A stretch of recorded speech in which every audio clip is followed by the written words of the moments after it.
One, two, one, two. Okay, so my job this morning, good morning.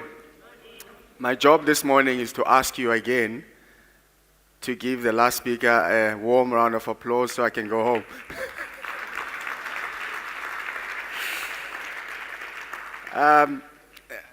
We've got something here, thank you. So, while she was talking about colors and numbers, I started jotting down stuff. And I think I'm making it. She talked about silver being grays, about sophistication. And I looked at my suit. I said, tick the box. I've always wanted one of these microphones, Michael Jackson style. And I've always liked one of these. So this and the suit, I think they tick the box. But then she started talking about numbers. No, numbers, yeah. And brown shoes. What about brown shoes? Money? What was that? None of it exists here. Numbers. I'm looking at my year. I was born 1970-something. The 7th month on the 17th. Perfectionist. So thank you, Taban. I will take these. My job is to talk to you about the Mandela Bay Development Agency. And you've got a lot of speakers here that will talk to you about the hows and what to do in business, how to grow your business, inspire you. My job is to say, look at your city differently. Let it be your source of inspiration. See what's changing in Nelson Mandela Bay and see where you can locate yourself in the future. So we are proudly Nelson Mandela Bay owned company. We don't have any shareholders. We've been established for about 13 years. We 35 staff. In January this year, we took over the management of the Nelson Mandela Bay Stadium. That's where we beat the Sharks last week. We've had successive unqualified audits. What that means is that our books are in order. We've got effective and efficient governance at the MBDA. We're a developmental agency. We look at things, we say, how can we change? How can we be agents of change? And I'll talk to you about those things. We're not a funding institution. Now, I don't normally put this up on a slide, but it's important because there's a lot of confusion out there. There's IDC, EDC, CEDA, there's so many, NEFs, etc., etc. And we get a lot of inquiries about, can you fund my business? Can you do this for me? We're not in that space. We let the people who are great at that space to do that. We just do a different job. We're more of a design to implementation agency. So we will conceptualize projects. We will beg for money from the city or from national government, from wherever, and we will implement. And I'm going to show you some of those projects. But the point here is that I want you to look at Nelson Mandela Bay and see where we're heading and see where you can locate yourself into the future. We are change agents. We plan for the future. Our job is to look at changing people's circumstances, to change space, to change systems, and to change institutions. I'll focus a lot more around people and space. I was in a meeting this morning and we're talking about employees that have to travel from Motherwell to Lorraine, because that's where they work, and their shift ends at 10 p.m. You know how long it takes them to get back home in the evening, and they got to be up again to be at work by 7 o'clock. That's a spatial issue. That's an apartheid spatial issue. And our job is to find ways and means to work with all stakeholders to design the future that brings people closer. Whether it's through arts and culture and entertainment and tourism, let's try to bring people closer together. So our approach is that we are urban transformers. Urban transformation is what we are about. But there are many key stakeholders in this. There's the private sector, which is all of you. All of you run a business, you pay rates, you employ 1 or 2 people, or 3 or 10 or 20, you pay your taxes. You want to know that the services are there, or the amenities are there, or the environment is ripe for you to grow your business. So we look at that. There's the knowledge industry. We work with the universities, we work with institutes that help and guide how we think and how we go about doing our work. There's civil society. That's always the voice that keeps guiding us. there's government or governance. But all of this is to create a well-governed city, an inclusive city, a sustainable city, and a productive city. None of you would be sitting in this room if you weren't interested in being productive. Being productive in creating your goods, finding markets for your goods, selling your goods, or distributing your goods at a profit so we can be all productive. And all of this for us gives the framework of urban transformation. So I'm going to talk about two projects that will demonstrate how we go about this urban transformation.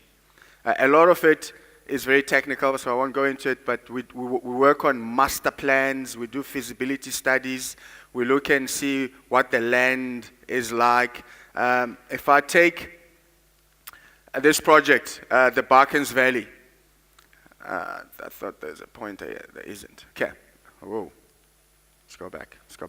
So if you can see from the left, that's the waterfront, the yellow space you see over there. In the middle, with the blue squeaky line, that's the Barkens River Valley. To the top is the St. George's Stadium, or the St. George's Park area. This area for us is a focal point in terms of transformation, for many reasons. One of those is that it's a unique river and waterfront integration. Nowhere else in this country you've got a flowing river into the waterfront, where now with Transnet talking about moving the oil tank farms, you're starting to create a new opportunity in terms of tourism real estate. If you go up the valley, the green lung of the city, some people have likened it to your Central Park in New York, where you find this green lung or this green space surrounded by city infrastructure. We're making some plans to develop that area. But what we know, there's potential. As I said, we do a lot of studies, a lot of master plans, in that there's 235 square kilometers of land available. We're looking at about 1,000 units in terms of social housing development. We know there's retail space, which means how do we bring back the economy into the inner city? How do we bring business activity into the inner city? What kind of businesses do we attract back in the inner city? That's maybe not an Edgar's, but someone who's developing microfibers. And we've got 35 square kilometers of that. We've calculated the cost of fully developing the Barkens Valley to around 2 billion rand. And we believe that over a period of 20 years, when we start implementing these projects one by one, we should be able to generate in 20 years about 40,000 jobs. You can't see clearly from there, but that's the Barkens Valley. The second project I want to talk to you about, that is about spatial transformation, is what we all used to call Boot Erasmus. Who remembers Boot? Telkom Park. A lot of stories there. It's a great location. That land obviously became available when the city built the 2010 World Cup Stadium, or the Nelson Mandela Bay Stadium. But what is unique about it, it's a great location. It's right there by the airport. It's very close to the beachfront. It's very close to some of the high-end neighborhoods in the city. It's so close to the inner city. The location is just perfect. We've done an evaluation of the land, and we know what it's worth. So we're about to develop that land in the future, and we've done the plans with the help of the city. As I said earlier in my introduction, we're a company owned by Nelson Mandela Bay Municipality, so whatever we do is sanctioned by the city. So we've looked at many options. One option is, what happens if there is an ICC in that area? Now, what we are in here is a conference center. We all know what an ICC is like. We all go to the Cape Town International Jazz Fest, am I right? And the Durban ICC. So there is potential for that. But what we've done a few years ago, we did put out a feeler in the market to see, is there appetite for this sort of thing? And at the time, we were hit by 2008 economic crisis. So anyone remembers that? We're still suffering the impacts of that. So we shelved it. But we said there's an option B. The option B is to develop a retail environment that brings a new business into a semi-residential area, but close enough for people to ship their goods in and out through the airport, to trade with the beachfront area, accessing this market here, the Boardwalk, etc. But also there's a great demand for hotel accommodation in the city. Some of you will know that we're starting to host major events, and we're having to place people in Jeffreys Bay or in Grahamstown who are coming to events in Nelson Mandela Bay. So hotel and accommodation is one of the options.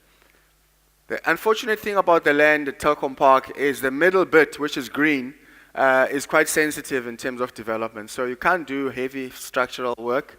So we're looking at options to develop more of maize, like more trail, more nature, eco-type development that could be part of an entertainment offering. Adding some adventure offerings, event-based parks and trails. The point I'm making is we are busy designing the future for the city. Buckens Valley being one, Telkom Park being the other. We're working on a precinct plan for the Nelson Mandela Bay Stadium. So you see the stadium, there's a lake. That lake is will be a great catalyst to attract non-bowl events. So your water sport events, your boat racing, swimming events, triathlons, you name them. We're looking at uplifting that area and not just focusing on rugby and soccer. They're important to us, but it's not all dependent on them. So that's typically what the future will look like at Telkom Park, give 5 to 10 years' time. That's the kind of housing and eco estate, call it hotel accommodation type development that we're looking at in that area. If you can look at the visual at the bottom, to utilize the green slope in the middle more as a eco-friendly type development, the type of units that we're looking at there. We know that there's 13 parcels of land. So if some of you are sitting with a couple of million in the bank, you may be lining up yourself to purchase if it comes to that. 13 parcels of land, 83,000 square meters of mixed use building area. We know what it's going to cost to build bulk services, 1.4 billion. And we see that when that area is fully developed, it will contribute greatly to the GDP of Nelson Mandela Bay. But that's the future. That's what we're looking at doing. So I said earlier, I would like you to look at your city differently. See what's changed. Appreciate what's changed. Let that be your inspiration in your business. You know, often we come across business people who are keen to get going. But I often think, and this is a personal opinion, that sometimes we are motivated by the wrong things. We are only motivated by the money in the bank, the profit, and we lose out on the process that Thabang was talking about. The process of building a credible brand, being driven by a solid vision. And I think when we love our city, when we understand where our city is going, when we believe in our city, we will be driven enough to make a contribution in our city. We took space that was colonial, the Donkin Reserve. We all know the city is named after someone's wife many, many years ago. But we said, instead of completely ignoring the fact and going on a tangent, we can actually harness the old colonial history or the heritage of that area and bring in and infuse the democratic culture that we have come to in Nelson Mandela Bay. And we created Route 67, which is a route that celebrates 67 years of Nelson Mandela's life in the struggle. The highest flag in Africa is in our city. The largest flag in Africa is in our city. That's something to be proud of. We have some public artworks that was created by local people. I saw one or two of them in the room. Contemporary art that celebrates the life and struggle of Nelson Mandela in our city. So when you got a minute, when you got a visitor, when you got friends and family visiting you, take them on a Route 67 tour. Show them what your city is all about. It's beautiful. Main Street. If you're old enough like me, you know Main Street. It's now called Govenbeki Avenue. Main Street used to be 2 lanes. And we got into trouble for many other reasons by turning it into a one-way street. But that was informed. That was informed by lots of work, lots of public participation. We understood that 80% of the visitors and shoppers in Govenbeki Avenue come by public transport. It's just me and you that are driving. They come by public transport through Terminus, through the taxi rank, Norwich taxi rank, and they filter through. So we created pathways. There's an elevator that takes people from the bottom to the top of the street. There are entryways through the bus station. It's lit up, it's beautiful. The point I'm making is we've created change. We've enabled space for people, our gogos, to have a kiosk right there at the bottom right, on the right-hand side. A kiosk with a power source which has electricity, which has storage in it, so that she doesn't have to cart her goods every day in and out into the city, making space for people to trade. That's what we are all about. We're creating the city, we're helping the city become an iconic tourism destination. We all cry about Cape Town with the Table Mountains, beautiful. What have we got? We've got a beautiful city which we're improving upon every day. We didn't have this lake down at Kings Beach. In fact, something horrible happened where now we've got a lake. A lady visiting our city got got attacked for 12 hours, very brutally. And what we've done, we've taken a bad situation and we created something wonderful out of that space. Now you've got families coming there every day. They're enjoying themselves on the lake. The kiddies play park. There's a skate park next door. What are we doing? We're creating an enabling environment for tourism to flourish in the city.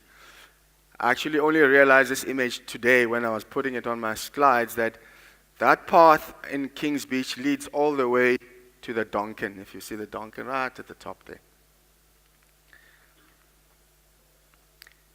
We've got a unique location in terms of Nelson Mandela Bay Stadium, where you've got this stadium surrounded by big two bodies of water, one obviously the ocean and the lake. And it is our responsibility to uplift that area into a hive of activity. We're busy in our townships. I said earlier, townships are a result of spatial planning, apartheid spatial planning. In the townships today where we work, in your Veerplas or in New Brighton or somewhere in Walmer, we're bringing the kind of infrastructure and upgrades that you will see in any other urban suburb in the city. This is Singapi Street, where kids have a very safe play park where they learn about traffic rules and again, for safety purposes. We've got recreational parks. We bring a lot of art and craft into the area to uplift and really inspire in those areas. I've shown you the beautiful stadium. The Barkens Valley program started with the Tramways building. The Tramways building down there at the corner used to be an ice rink, but before that, it used to be a tram station. But in between being a tram station and where we are now, it was a den for prostitutes and a whole lot of stuff that was happening there. We've revived that area with that investment. Today, it is a hive of activity. Today, artists, conferences, fashion shows, art exhibitions, food markets, you name them, they happen down at the Valley because we've transformed the space. The space is there. We've got a youth academy that trains young people into hospitality, trains young people for jobs, happening right there at the Tramways. A space that was dead and now is alive. We have thousands of people that visit the Tramways every year. This year alone, we counted probably about 40,000. Every first weekend of the month, we have the Valley Market there. Young people, old people, people from all walks of life, trading, showcasing their goods, their creative work. The work they do is being on trade at the Tramways. We've brought in the likes of Vusinova into that space to bring a bit of entertainment. That space where no one was going, 5 years ago, no one would ever dare to go down the Barkens Valley. Now 20,000 people on a Friday, the last Friday of the month, get together to enjoy the food truck event from all walks of life. We're an agency that is keen, and that's why we are here today, to create opportunities for engagement so that what we do is influenced by what people think, what people tell us, what we think, and how we come together and craft a common future. young and old. We tackle the issues, no matter what the issues are, political or not, maybe not that space. But we create an environment for engagement, whether it's communities or business or forums like this. And I want to end off with a little 4 minute, 4 minute little vid that showcases the work we have done in Singapi Street, New Brighton. Thank you.